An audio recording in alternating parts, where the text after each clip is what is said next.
kids, welcome to Fun with Phonics. Today we are going to learn about the trigraph dge, which comes at the end of the word and near a short vowel sound and makes the sound j, j. Let's try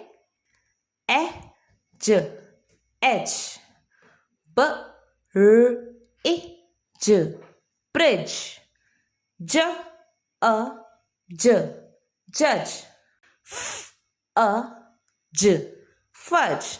So dge makes the sound j like an edge, bridge and fudge.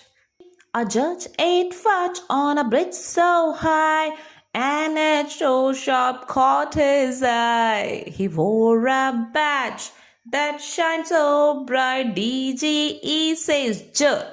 That's right. Bridge, badge, fudge or edge. dge makes the sound j.